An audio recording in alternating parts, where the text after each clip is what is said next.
En économie, il y a en gros deux façons de regarder les choses. Deux angles de vue qui, une fois qu'on les combine, nous donnent vraiment le portrait global de l'activité économique. C'est ce qu'on va décortiquer aujourd'hui. Alors, voilà notre plan de vol. On va d'abord bien faire la différence entre ces deux visions, puis on va zoomer sur la première, la microéconomie, avant de prendre de la hauteur avec la macroéconomie. Et le plus intéressant, c'est qu'on verra comment tout ça s'emboîte. Pour finir, on jettera un œil aux principaux acteurs du jeu. Allez, on attaque.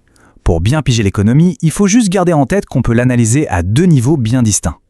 La toute petite échelle et puis la très très grande. Imaginez un instant que vous êtes photographe. Pour faire un portrait, vous allez utiliser un objectif qui zoome, qui va chercher le moindre détail. Mais pour une photo de paysage, là, il vous faut un grand angle pour capturer toute l'étendue de la scène. Eh bien, en économie, c'est exactement la même idée. On a ces deux objectifs, la microéconomie et la macroéconomie. Ok, alors on commence avec le zoom, si vous voulez bien. On va regarder de très près les petites pièces qui composent le grand puzzle de l'économie. Alors la définition, c'est celle-ci, la microéconomie, c'est l'étude du comportement et des décisions des ménages et des entreprises.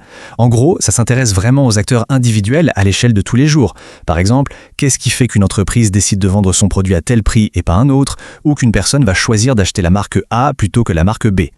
Pour que ce soit bien clair, un exemple typique de question microéconomique serait pourquoi les salaires dans un secteur précis, disons l'informatique, grimpent en flèche. Ou alors pourquoi un constructeur automobile décide de ralentir sa production.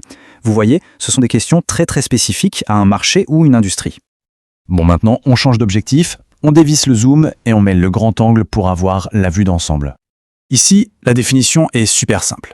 C'est l'étude de l'économie dans sa globalité. Voilà. La macroéconomie ne s'intéresse pas à un arbre en particulier, mais à toute la forêt. Elle analyse les grands courants, les grandes forces qui modèlent l'ensemble de notre économie. Là, on parle de sujets qu'on entend tous les jours aux infos. Le chômage au niveau national, l'inflation ou encore la croissance économique.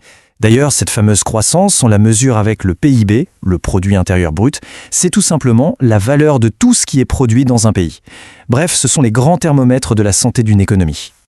Donc si on résume, d'un côté, on a la microéconomie. C'est la loupe qui regarde les détails, les ménages, les entreprises. De l'autre, la macroéconomie, c'est le télescope qui observe les grandes tendances de l'économie tout entière. Deux outils, mais pour analyser une seule et même réalité, au fond. Et c'est là que ça devient vraiment intéressant. Parce qu'attention, ce n'est pas parce qu'on a deux objectifs qu'on regarde deux mondes différents. Pas du tout. On regarde la même économie, mais sous des angles différents. Et ces deux vues sont hyper connectées.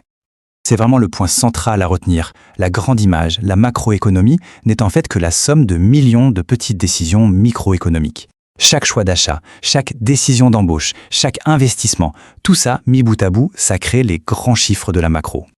Prenons un exemple, ça sera plus parlant. Imaginez qu'un grand constructeur automobile décide de produire moins de voitures.